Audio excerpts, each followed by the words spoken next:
Not only are red foxes widely spread in our traditional and pop cultures, but also are really fascinating, adorable and beautiful animals in general.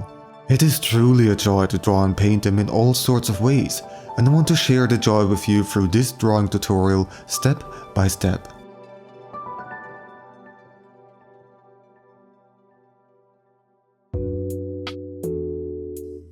Hey there, and welcome to my tutorial about how to draw red foxes. We're going to go for a deep dive, learning all sorts of things about their anatomy, interesting fox facts, useful drawing techniques, and so on. Even though I mostly use digital tools, this video is suited for both digital and traditional artists. It doesn't really matter what you use. Let me briefly give you an overview of what will await you. Firstly, we're going to construct a fox in a simple pose with basic shapes, while I'll explain their anatomy to you. Then we're gonna make them a lot more dynamic looking by doing a couple of gesture drawings. And for the last part I will bring out a bunch of artworks that I made during my fox studies and tell you all sorts of things about them. Alright, now let's get to the actual drawing part. Thank you. Okay, to keep it simple at first, we're gonna draw a standing pose from the side with the head slightly rotated towards us. Before I start though, let me clarify something right away. This sketch is going to be very much focused on constructing the body based on their anatomy and proportions, one part at a time. I do it this way for teaching purposes, but would actually recommend doing a quick gesture drawing beforehand. That's a sketching method that mostly focuses on the general form and composition, and not that much on being anatomically accurate. That stuff would come later. In the second part of this video I will demonstrate this by drawing more complex poses using gesture drawings. So please keep that in mind, because it's quite important to make your drawings look more pleasing and less stiff. Alright, now let's actually draw something. Starting off with an oval as the base shape for the head. It is about twice as long as it is high. It doesn't need to be perfect, gotta keep perspective in mind though. Why an oval shape? Because if we take a look at the skull, you can see that it can be approximated much better with an oval than with a circle, for example. You can also notice that I drew it at an angle and not perfectly horizontal. The reason is that when foxes look straight forward, then that's simply the angle the skull is orientated. Otherwise, their long snout would interfere too much with their field of vision. It's already kind of difficult for them to see things right in front and underneath the nose. So let's draw the center lines of this oval shape. They are basically cutting the shape in halves along all three dimensions. The intersections are gonna be especially helpful. Also, here are some drawings I made that are perfectly from the side and front for comparison. I'm gonna leave them up while we are working on the head. So the front intersection helps us find the position of the nose, with which I personally like to start with. For that purpose we draw a rounded triangle. Additionally, on top of it we add sort of a bridge. Mind that it is not flat either, but slightly arched. The nose is quite dark, so if you're looking at it from far enough away, then you don't really see any details. But in case you do want or need to add them, like if you're drawing a close-up portrait, here's how to draw the nostrils. Follow the edge of the bridge shape, giving it a slight curvature, then hook around, curving all the way back to the edge. Those are supposed to be the nostrils. The bottom of the nose would then form this sort of arrow shape. Keep in mind that the front of the nose is not flat, but has a slight curvature too. Therefore, if you look at the nose partially from the side, the nostril that is further at the back gets less visible. With a relatively complex shape like this, it is however an especially good idea to use references. My tutorial, or any tutorial for that matter, cannot make references completely obsolete. Okay, now we're going to shape the face a bit. Here is where the upper intersection comes in handy. Draw a line that lies perfectly flat on top of the head, pointing forward. And then draw a parallel line from the middle top of the nose. The upper side of the snout and the top of the head are parallel. This is a good indicator to check if your snout is angled correctly. Now we need to create a connection between those two lines. Around the halfway point between the two intersections we corner upwards, and then curve around to converge with the line on the top of the head. And then slightly behind where we drew that corner, we draw a perpendicular line to indicate where the eyes are going to be located. These lines are just guidelines and won't be visible in the final result, but it is really helpful for illustrating and better understanding the shape of the head. There are a couple of those guidelines you can draw. Here are some common ones that I found by simply tracing some facial shapes in various photos. These are not perfect, I do have to mention. Some of those lines I drew just by sort of guessing, and these are different individual red foxes in different seasons. Nevertheless, this helped me a ton at understanding the shape of their head and figuring out additional guidelines that I can draw during the sketching phase. I posted the sheet on my other pages too, if you want to use it, but again, this is not a perfect guide. Please keep that in mind. Alright, back to the drawing. Now let's draw some lines that connect the nose corners with the inner eye corners. Those lines are almost parallel to the line we drew for the top of the snout, but they diverge a little bit. Also, keep in mind that this part of the snout is not flat either. Because it has some roundness to it, the line that is further at the back is closer to the middle line here, since we look at it from the side. Now let's draw the eyes. For that purpose, we need to understand that the inner eye corner is actually pointing forwards, along these lines that we drew. It then corners around to the upper lid. The curvature of this line is very important for the expression of this fox. Give it an upwards curve to make it look attentive, excited, or alerted. Keep it flatter to make it relaxed or even tired looking. You can also decide the height of the outer eye corner. Raise it up higher for a quite sharp look, or lower for some softer looking eyes. Then you can draw the lower eyelid by also cornering around from the inner eye corner and creating a round curve that connects with the outer eye corner. We also draw a circular curve to indicate the eyeball. While the inner eye corner and the eyelids, especially the lower eyelid, are going to be dark. The basic shape of the eyes can vary quite significantly. They don't have all the exact same face, just like us humans. Or like cats and dogs if you want a closer comparison. Drawing the same on the other side.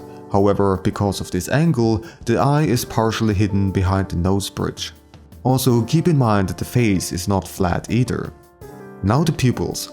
All red foxes have vertical slits as pupils that get wider the darker the surroundings are.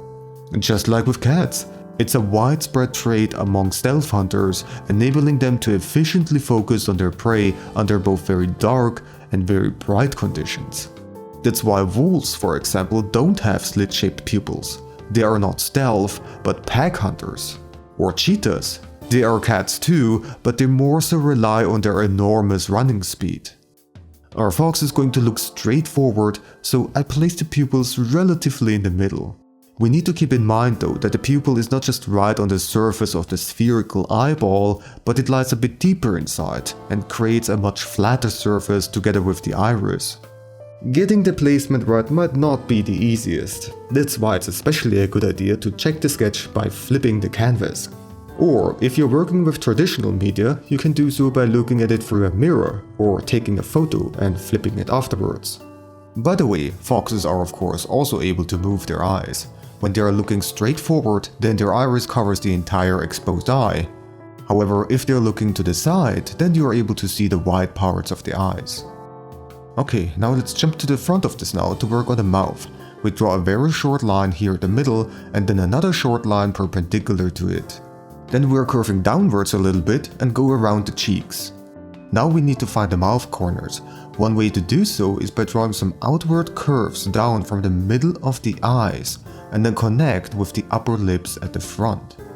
On the other side we curve upwards and then draw in the direction of the inner eye corner. Important to note is that the snout is wider than the nose itself, so at angles that aren't too much from the side, you can see that the nose is not quite touching the edge. Of course we need a lower jaw too. At this particular angle we can illustrate it with a simple small curve. Don't draw it quite at the edge though, let the upper lip reach over it a little. Then we continue the line under the eye a bit downwards and connect it with the chin to complete the lower jaw. From higher view angles the lower jaw would not be visible though. Drawing an open mouth is quite the extra challenge. The shapes vary a lot depending on the expression and angle, so let's take a look at it separately.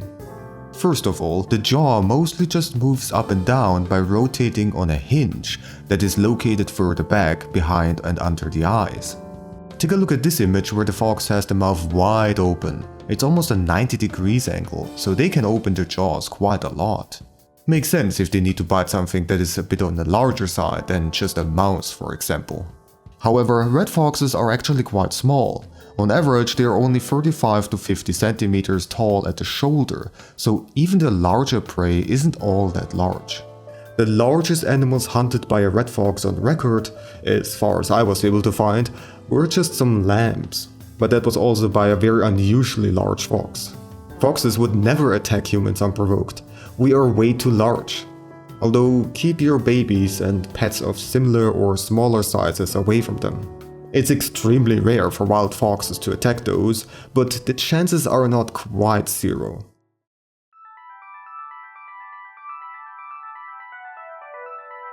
To show you how to draw an open mouth, I made another drawing where the snout is pointing up so that we can get a good look.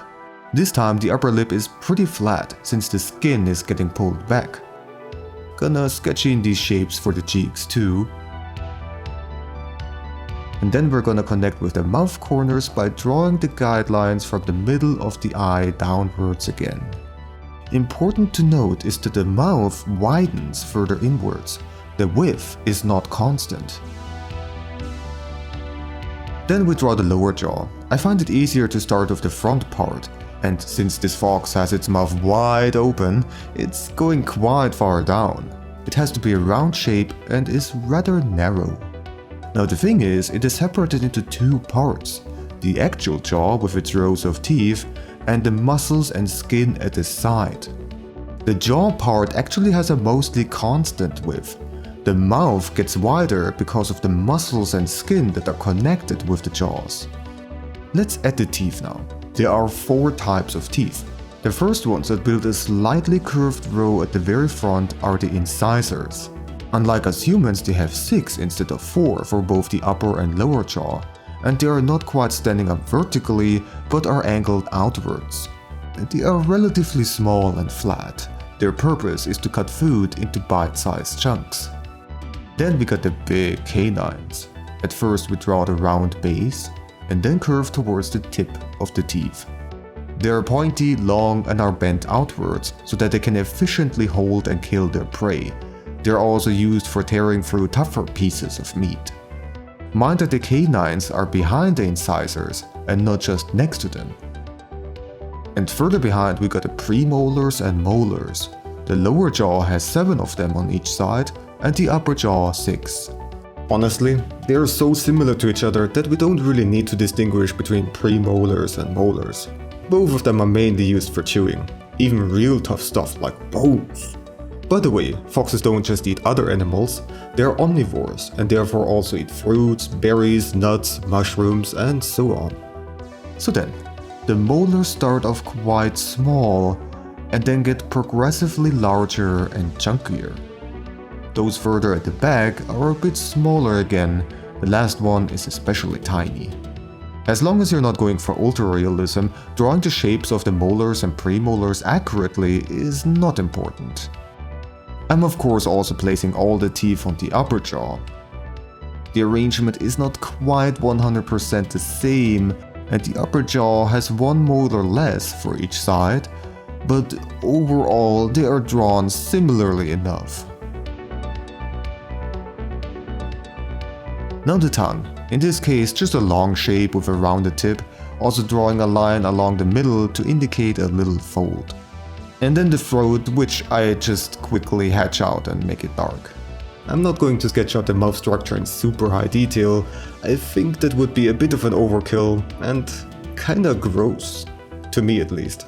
Also, it's a complicated part to draw.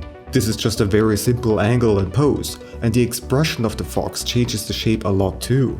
Yawning, growling, snarling, howling, biting, licking, panting, they all got their own distinct shapes for how the lips are being formed, their tongue being stretched out or curled, and so on. Therefore, it is a good idea to look up references if you want to draw a more complicated mouth situation. I just provide you the basic structures in this video so that you have an easier time applying what you see in the references to your own artwork. Okay, let's get back to the previous sketch. So you can also add 3 or 4 lines along the cheeks to indicate the rows where the whiskers grow. I usually don't include the whiskers themselves in the sketch since they overlap too much with other lines, making everything more confusing. But they are not all that complicated. They are normally bent backwards, point sideways, with the angle getting lower the lower they are on the cheeks. And the lengths of the whiskers themselves vary quite significantly. Okay, next up are gonna be the ears. For that purpose, we draw lines from the middle of the eyes again, but this time upwards and parallel to the line we drew before that follows the head shape. They go up a bit past the center line at the top, and that's where the inner ear corners are going to be. However, do not rely too much on your center lines for measuring, but check for yourself how long those lines are and therefore how large the forehead is. Use references to check if the proportions look plausible or not. Then draw a curve going outwards to represent the front of the ears. This one is also bent backwards by a little bit. The ears in the relaxed state do not face perfectly forwards, but slightly to the side. That's why. However, they can rotate and fold their ears, so the angle can vary a lot. And now let's shape the actual ears. It doesn't really matter with which side you start, there are a couple of things to keep in mind though.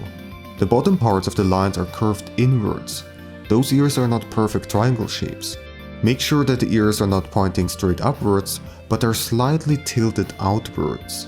So if you would draw a vertical line from the inner ear corner, the actual line for the ear curves more outwards. The outer side is drawn very similarly. You start with an inwards curve, and then the line stays mostly straight until it gets close to the tip, which is quite round. Then add an extra bit at the outer ear corner. Foxes and a lot of similar animals like cats and dogs have this little fold. It's called Henry's pocket, and we still do not quite know what its purpose is.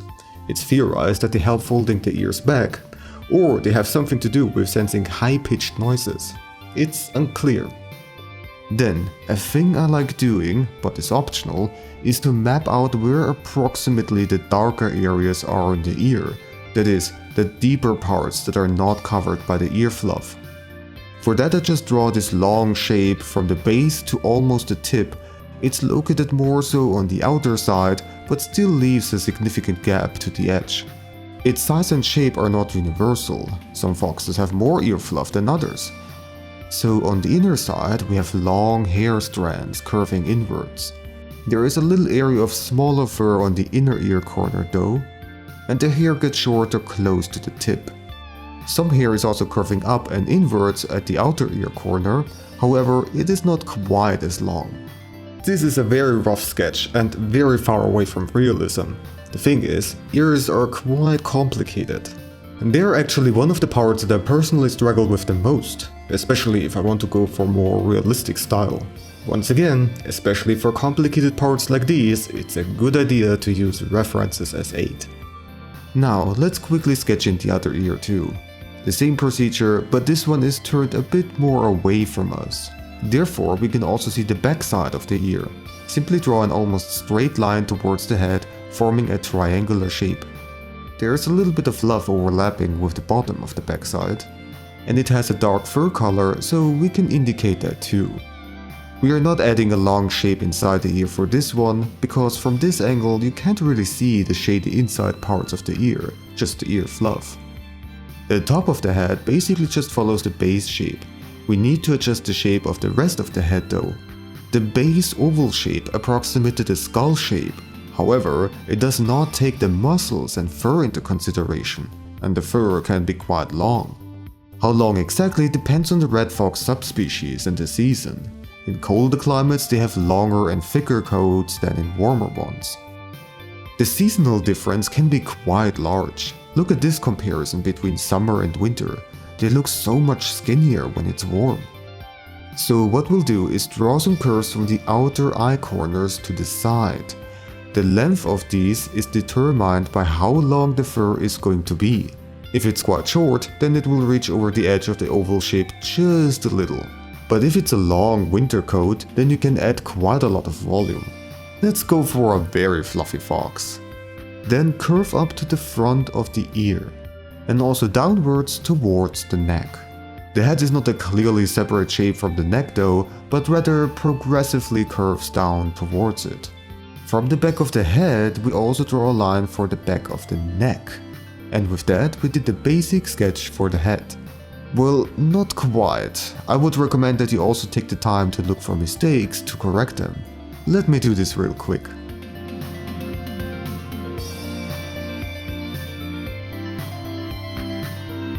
Alright, now we're done with the head for real.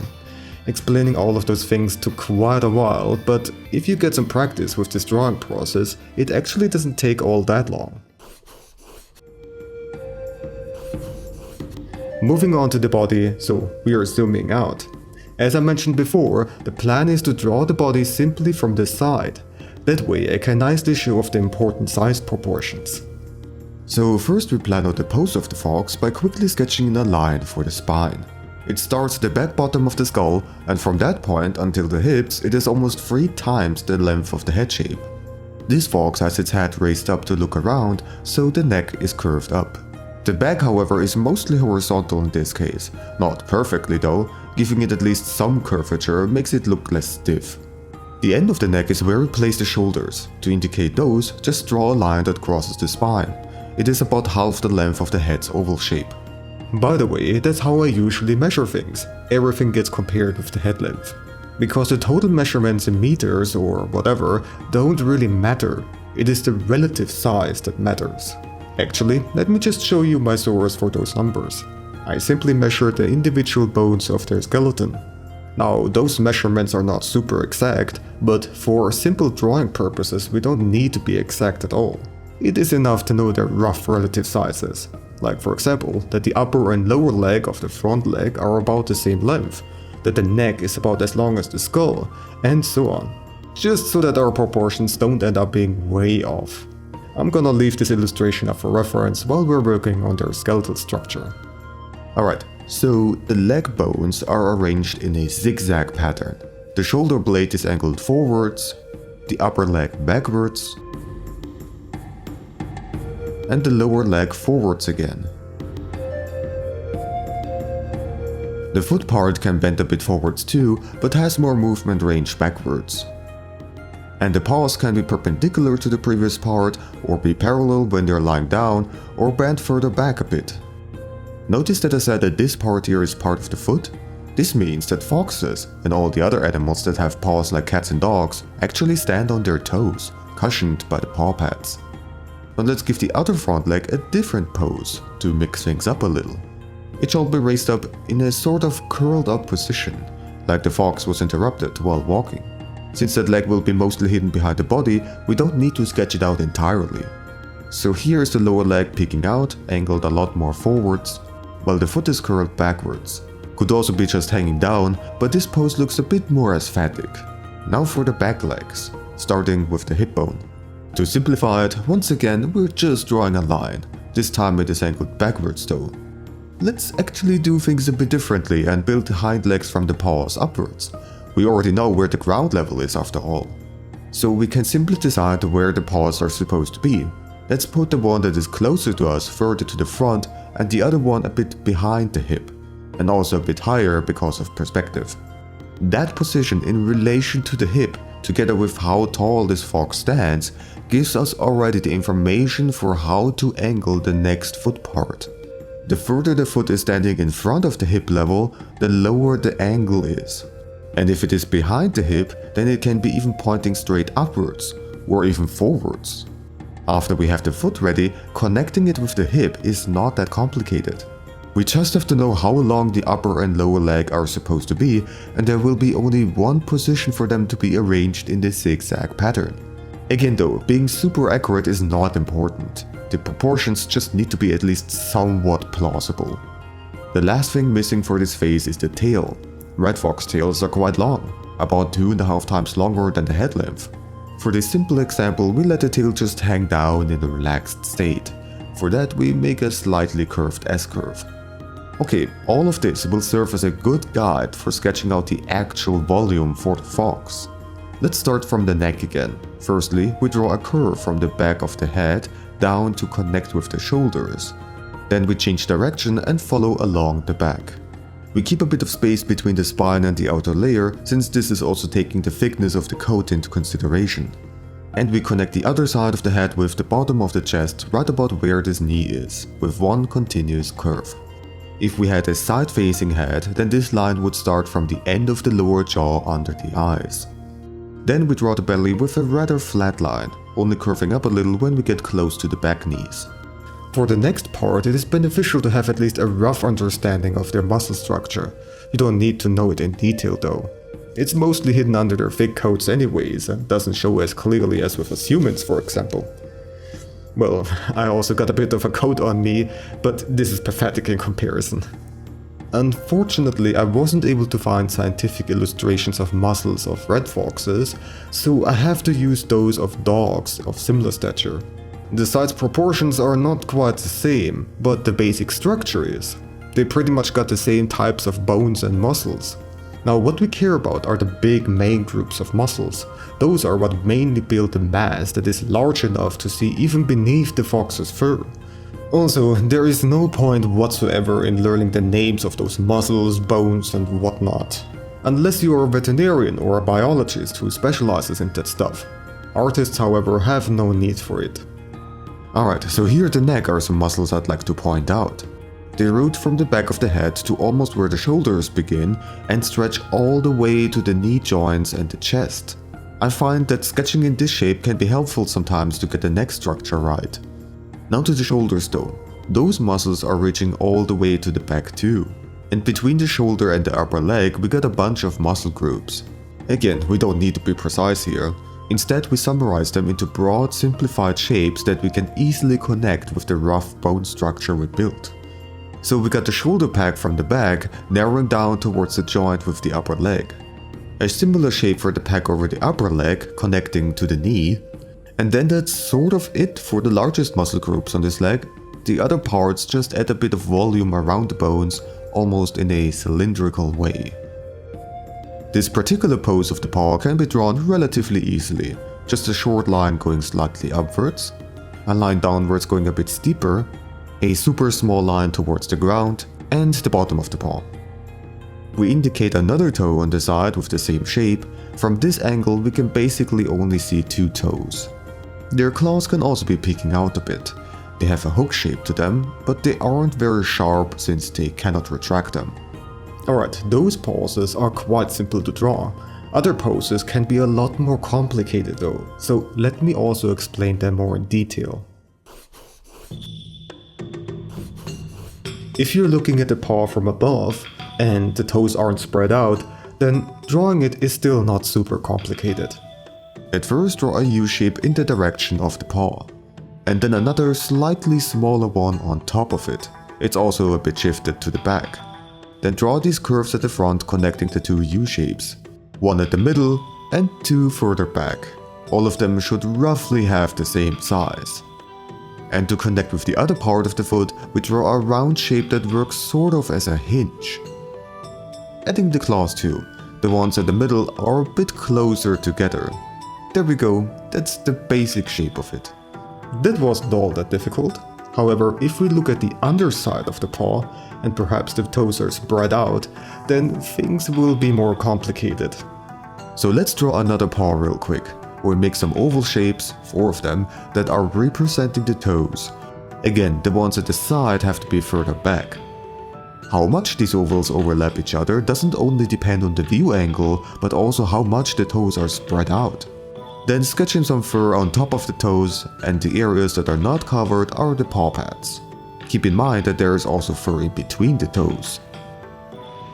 Also adding the claws like before. Close to these is the big paw pad that is sort of bean-shaped. It has this bump at the middle though. Even further to the back is the dew claw, the 5th toe. The paw pad of it is usually covered by fur though, so you can normally only see a little bump with a claw sticking out. And then far back, around the joint between the foot and the lower leg, you have the carpal pad. although that one is also covered if their fur is quite long. It's on the opposite side of the dew claw, and the dew claw is on the inner side. Adjusting the shapes real quick here and there.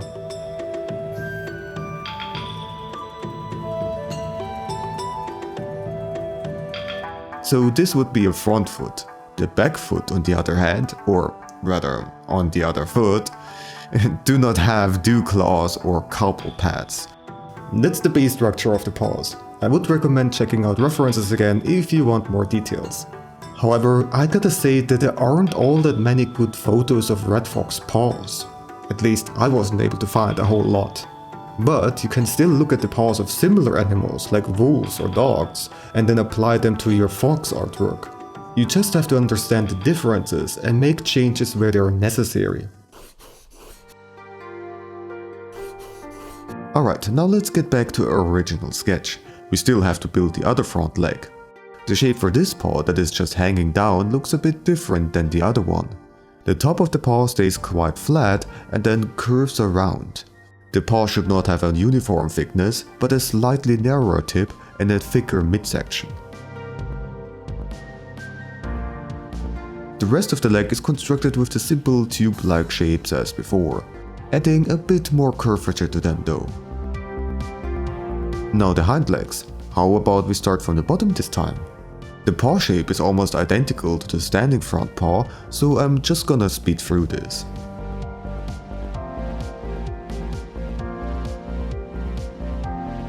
Drawing the other foot part again in a very simple manner, extend the back line a bit further though, because this joint has some extra width. Alright, now it's gonna get interesting for the lower leg. At first we draw these simple straight lines to the knee, but that's not it yet. There's a big muscle pack coming down from the hip to the knee, and on the other side from the butt to the middle of the lower leg. And then the little curve to make this corner smoother. These shapes are once again taken from their actual muscle structure, this massive chunk here. This is something I would not have come up with if I didn't have these references. And then the hip part connects with the lower back. It has a slight downwards curvature towards the butt. Alright, this leg is done now. Let's do the other one real quick. The straight lines at first, then connecting with the big muscle pack, and the small curve at the corner. And there we go, all the legs are fully sketched out now. Hey, now since we were talking about their legs, how about some red fox related athletics trivia? Did you know that they can jump over 2 meters high, so about twice as high as their entire body length, including their tail? That's quite high, especially for their size. Also amazing is their stamina. They need to wander around over long stretches to search for food, so they can travel for several dozens of kilometers per day across the territory. These are just a few of the many fascinating capabilities of red foxes. They truly are survival masters. Enough trivia for now though, let's get back to business. Still gotta give the tail its shape. For this one, not the muscles matter, but a thick and long fur around it, so we need to simplify that shape. One important thing to keep in mind is that the tail thickness should be mostly constant. I draw the underside with these fur lines here, just a personal choice. The tip is usually on the rounded side, it can be a bit pointier though, it sort of depends on the subspecies. Alright, that's the basic structure. From here on you can add more details to your sketch if you want. Actually, let me flip the canvas again and look out for little mistakes to correct. Gonna time-lapse through it.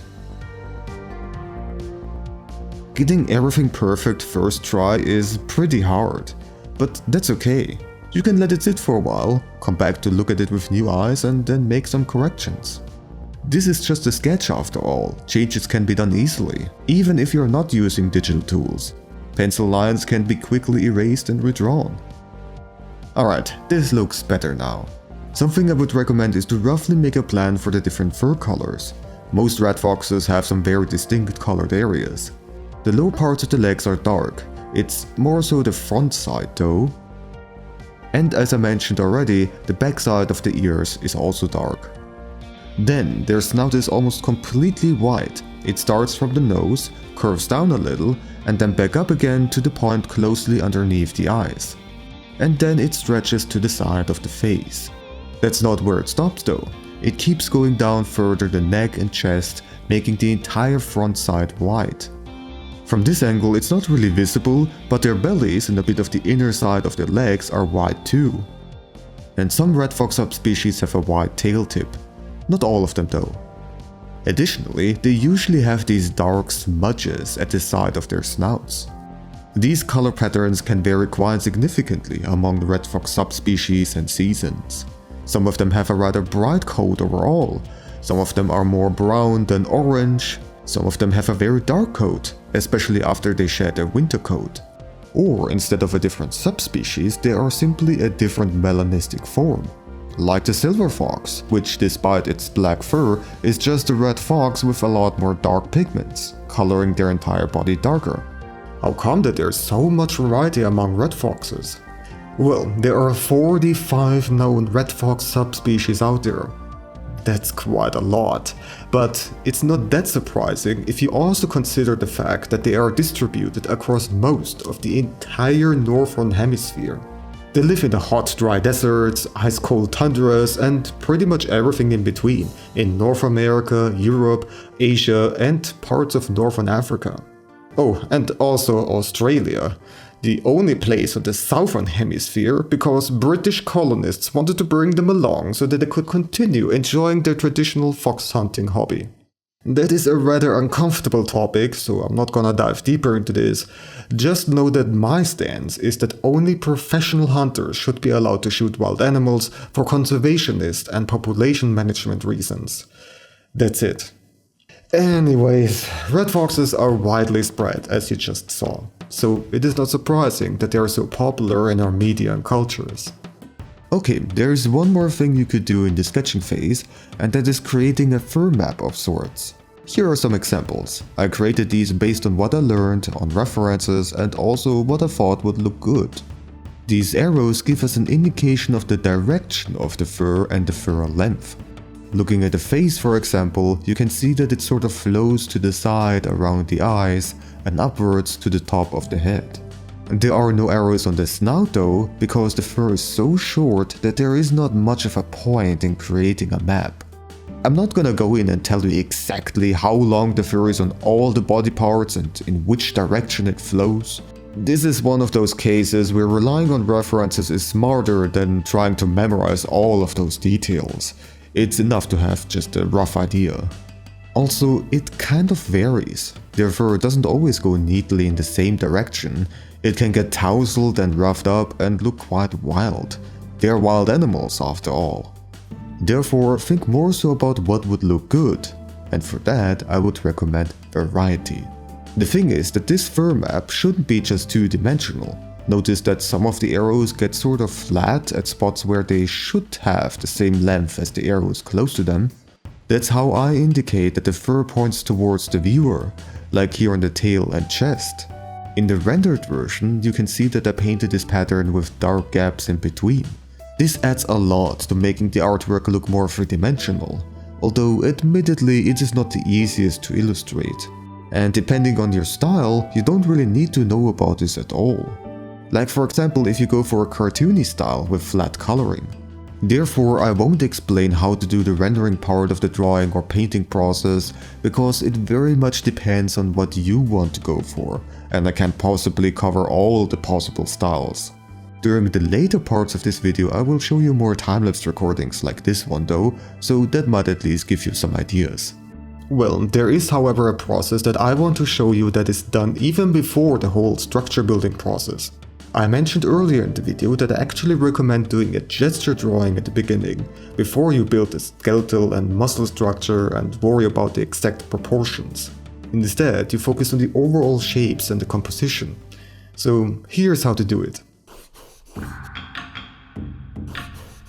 Firstly, it is a good idea to quickly draw a so-called line of action. It usually goes through the body parts that are the most relevant for the overall composition and momentum.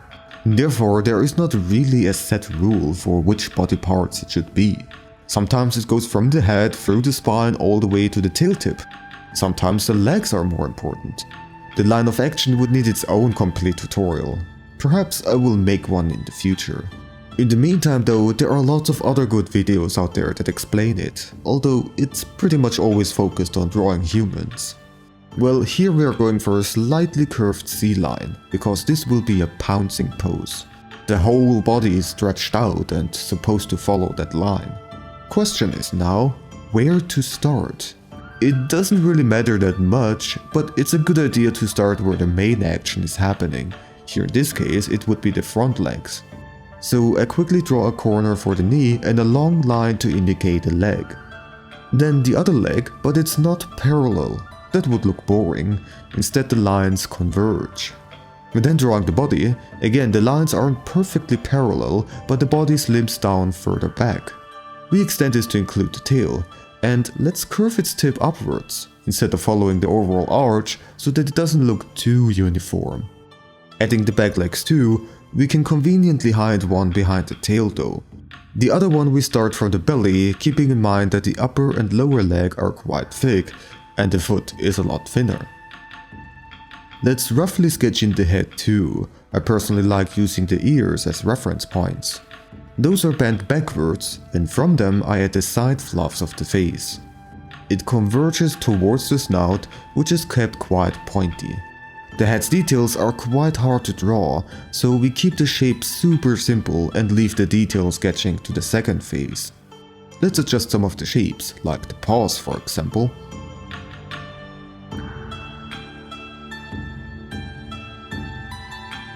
Erase some parts, add some parts, if possible use transform tools, flip the canvas to check for obvious mistakes.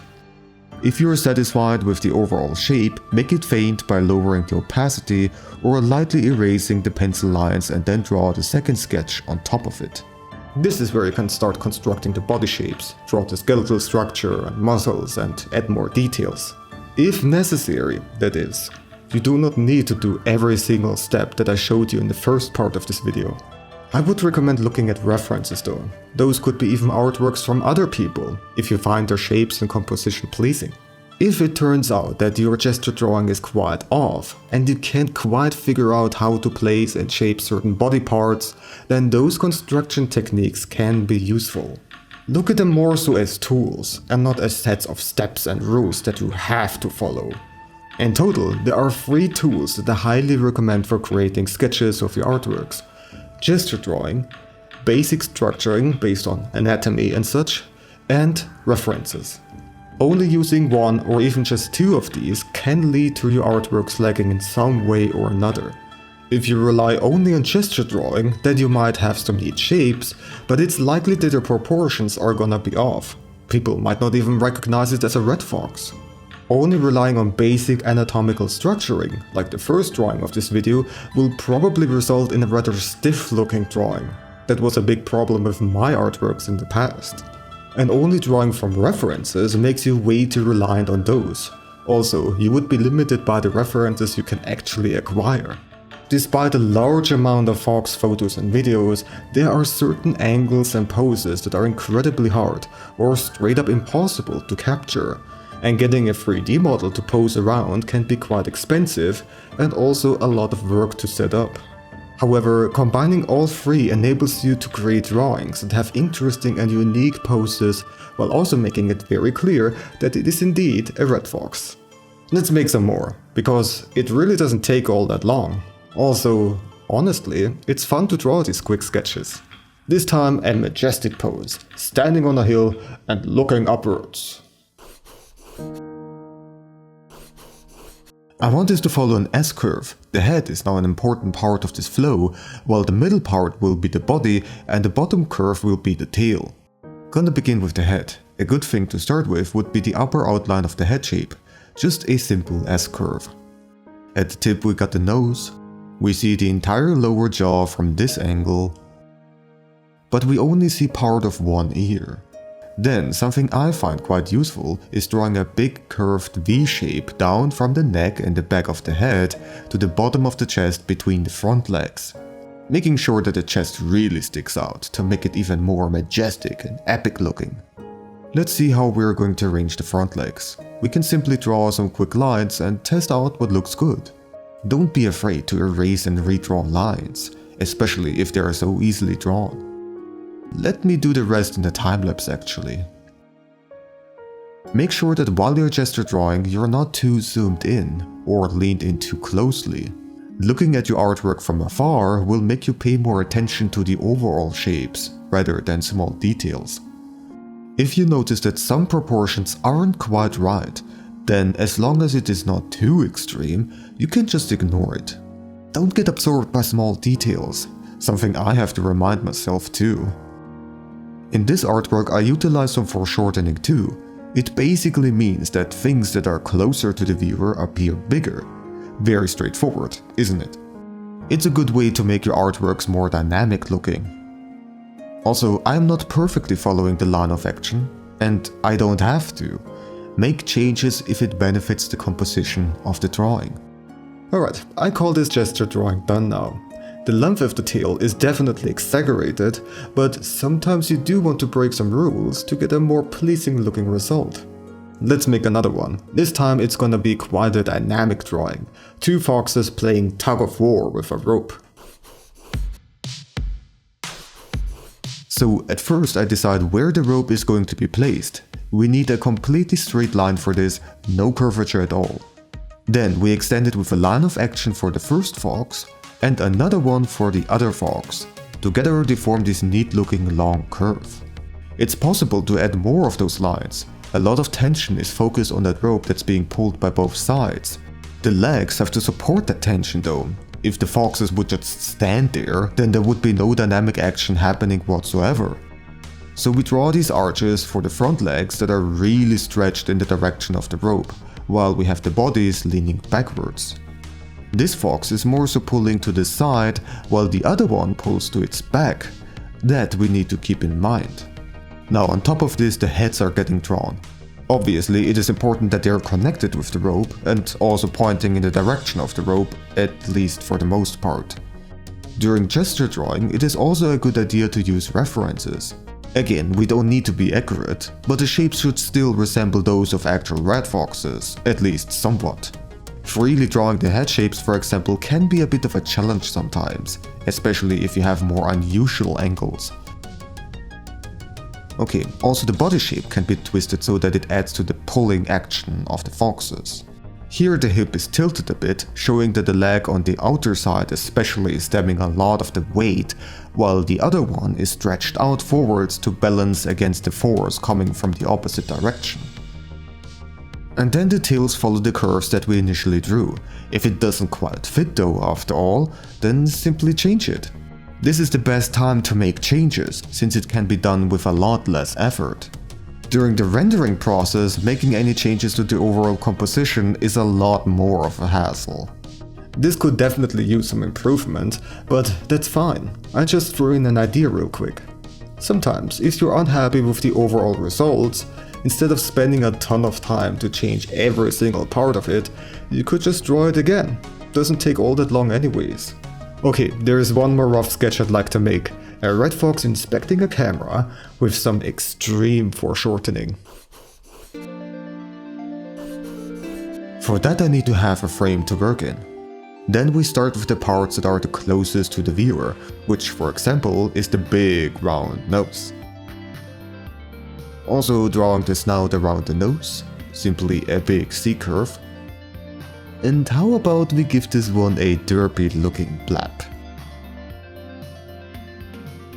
Let's add the front paws. One shall be right next to the snout, to show that this camera actually sits right on the floor and the fox has laid down to inspect it.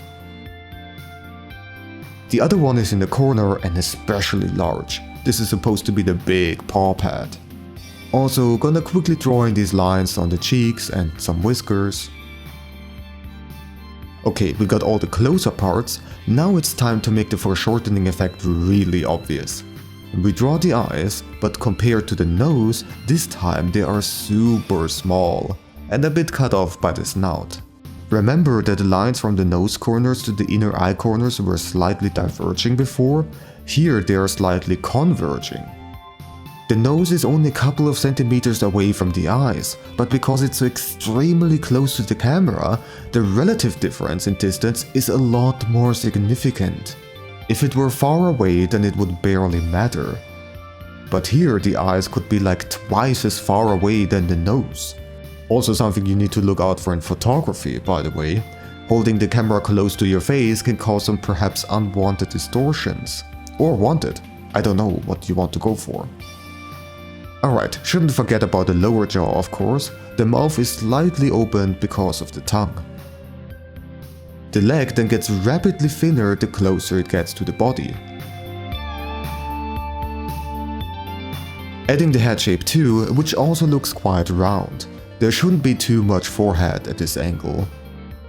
Let me just time-lapse through the rest of this to speed things up.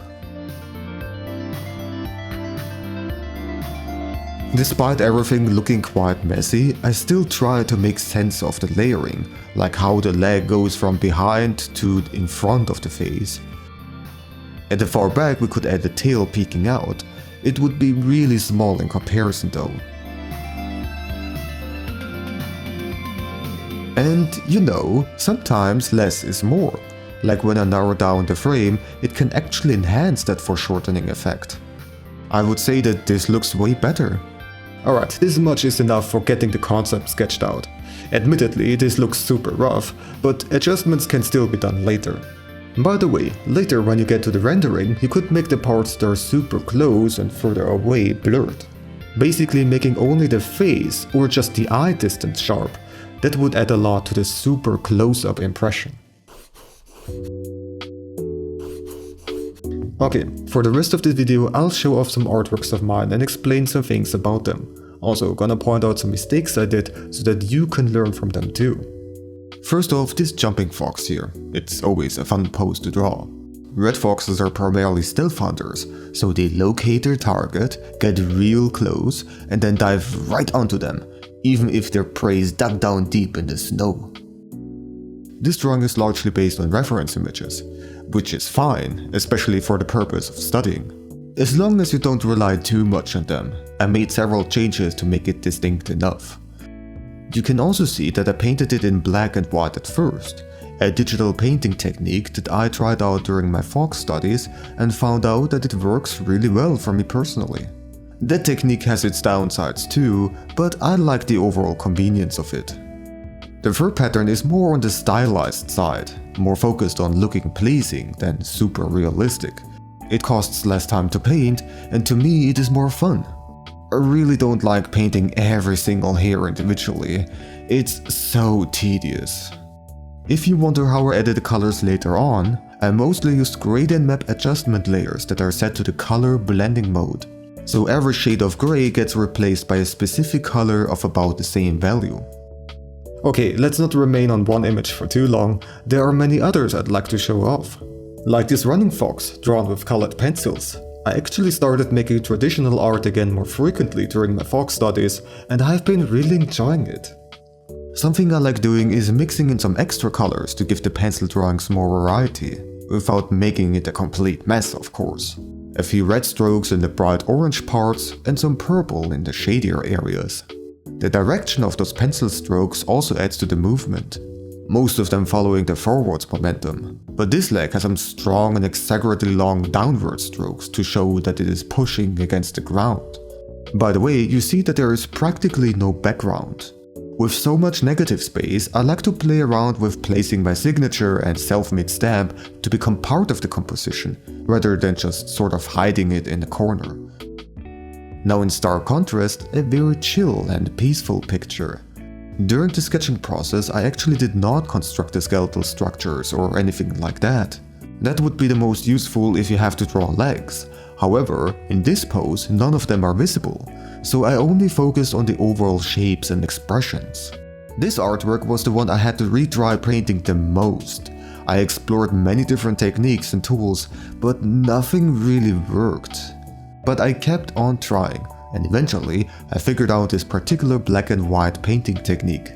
I tell you all that because I want to show you that keeping on experimenting around can be worth it, even if it's frustrating at times and you go through a lot of failures. If you never go out of your comfort zone, you will barely improve as an artist. Let's take a closer look at the fur too. Part of why it looks so fluffy is because I illustrated the fur direction too. Areas where it points towards the viewer have shorter brush strokes but high contrast with the gaps in between. When you look at references, pay close attention to those things. Try to understand why the fur looks the way it does. It's a bit of a complicated topic, and I can't include a fur drawing tutorial here in this video too, but at least I want to make you aware of these little yet important details. Okay, the next one has a cute pair of foxes too, but a lot more action again. I'm actually quite proud of the poses in this one, and they just look so happy and playful. You have a lot of expressive freedom with drawing foxes, but I find that drawing 2 or more of them together opens up even more dynamics that you can draw. I encourage you to try it out. I wish I had a time-lapse recording of my traditional artworks, but recording those is much more of a hassle. With my digital artworks, I just have to press a button to record. Alright, this one was the biggest artwork that involved foxes. I wanted to create at least one large landscape piece. I really loved the new Zelda game and wanted to make some fan art of it. In general, I'm a big Zelda fan. The name Link actually is based on the protagonist's name Link, together with the first letter of my real name, Manuel.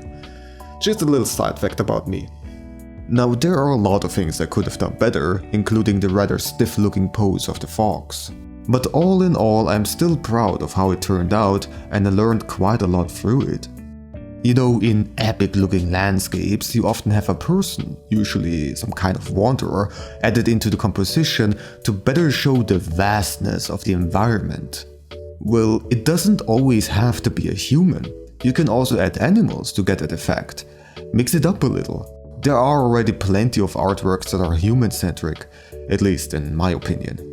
Okay, let me show you some more stylized foxes. So artworks where I didn't try to go so much for realism, but rather tried to create unique and neat looking designs. In this one, for example, I went a step away from realism and used a style that utilized more outlines and nice looking shapes, including the cel shaded shadows. The colors were kept a lot flatter, although I still gave it a bit of texture, especially for the tail. The paws with their spread out claws are definitely exaggerated too, to make the fox even more shocked looking. This one is another example in that sort of style, also utilizing some foreshortening. Additionally, you can see that I made the parts that are further away more faint, to give it even more of a sense of depth. I do have to say that I did quite a lot of mistakes. The forehead is a bit too big, and the tail is too long. But otherwise I do love the dynamic and silliness of this piece. Here is a more cartoony looking pair. The neat thing about these styles is that you can add a lot more expression to their faces. Like the digging one here that is just having a grand time. I even added some fur lines that are supposed to somewhat resemble eyebrows and curve them so that it looks even more excited. Now obviously foxes don't have eyebrows, but you can add whatever you want to your drawings. Some styles have them even more pronounced and not as subtle as these, and that's totally fine. By the way, even though I like the look of this fur shading style, it was a pain to draw. It was a little experiment, and now I know that I don't like drawing in that style. This one would be the most stylized fox that I drew. It has very little to do with realism anymore. This was for a friend and streamer called Flat Out Fox, who wanted to have a new logo image with these very bold brush strokes that are inspired by the Sumi A style, a style that I personally very much love. Since red foxes are so recognizable, you can change their shape dramatically and the viewer still understands that this is supposed to be a red fox. Also has to do with the fact that they are some of the most widespread mammals in the world. And of course, you can make super simplified cartoony versions of red foxes too, like these cute little guys. You can experiment with shapes and create all sorts of variations that look very different from each other, but you can still tell that they are red foxes. It's really a lot of fun to design these. By the way, if you specifically want to learn how to make cute and simple designs like these, you can check out my other fox drawing tutorial that is more beginner friendly. And there I explain step by step how I designed and drew these cute little guys and give you a couple of tips for creating your own designs quite easily. You can also go more into a fantasy direction with your artworks, like this nine-tailed ice fox that I drew. The lessons from this video are useful for unnatural designs like this one too. The possibilities are pretty much endless, and that is one of the fun things about making art. It's your world with your characters and creatures. Create whatever you want. And keep in mind that everything is a learning process. Don't feel like you can't ever achieve results that look as good or even better than mine. I started my fox studies a couple of months ago, and the difference between the first fox drawings I made and the most recent ones is enormous. These are the studies I started off with. They were strongly based on reference photos and still were quite flawed, and my attempts at drawing freely were really sloppy. Now, maybe some of you are gonna say that these still look great and all, and I'm not gonna say that they're completely awful. It's more so about my relative improvement, how much worse these are in comparison to my newer Fox artworks. I kept going and going, experimented around, failed, succeeded, and because of it, I got so much more experienced within just a couple of months.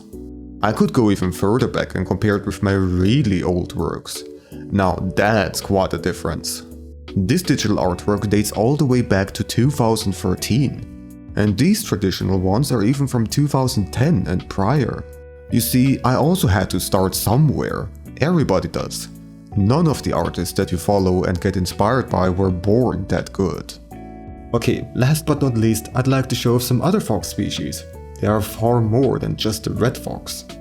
Like for example the bat-eared fox. They are some of the most unique fox species out there. Their fur patterns and huge ears make them very distinct looking. I really grew to like them a lot. They are so fascinating and cute and such amazing survival experts. And, well, because of their name and because they look like they're wearing a mask, I got this idea. Aiding Batman with its incredible hearing abilities, efficiently pinpointing criminals. Poor Robin though. There can only be one sidekick, them's the rules. I think. I don't actually know.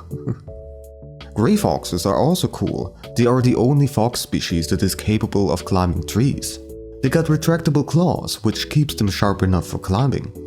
Okay, in very stark contrast to this realistic style, here is this weird little drawing. This is a Tibetan fox. They are especially famous for their strange, sort of uncanny looking face. I love that about them though. For some reason it reminded me of the Saitama meme. You know, One Punch Man just saying, okay. So I made this. Then there are fennec foxes, the smallest fox species. They are quite adorable with their big ears and eyes and fluffy tails. Because they are so cute, they are also quite popular. It's not surprising therefore that even a Pokemon is based on them, Fennekin. Gotta mention Arctic foxes too, of course. They live far in the north, surviving in extremely harsh and cold areas. Amazing animals. And they look so floofy. Well, that is until they shed their winter coat, revealing the shorter, dark coat underneath. The shedding process is also really messy looking, and I just find it so funny. I also like how this artwork of a little Andean fox cub with its mother turned out. What a little rascal. And there were many more. The original plan was to make an additional tutorial about 10 different fox species, explaining the differences between them and everything. However, it just turned out to be too much for me, and the YouTube algorithm would probably not care about it. Well, perhaps in the future, when I don't have to care about stupid numbers all that much anymore. Alright, that was everything I wanted to show you. You see, there is so much to learn about foxes. They are truly fascinating, and this little video is by far not enough to show and teach you everything. Go out there and draw and study them. I'm certain that you will have a great time doing so. I most definitely did. If you like this tutorial and want to perhaps support my work, then one of the best ways would be by becoming a patron. You would also unlock a variety of neat rewards too. But of course, please make sure that you look out for yourself at first. On the side you can see a list of my patrons. I appreciate the support so very much. And as always, if there are any questions or constructive feedback, then please let me know down below in the comments. Alright, thank you a lot for watching, and have fun drawing.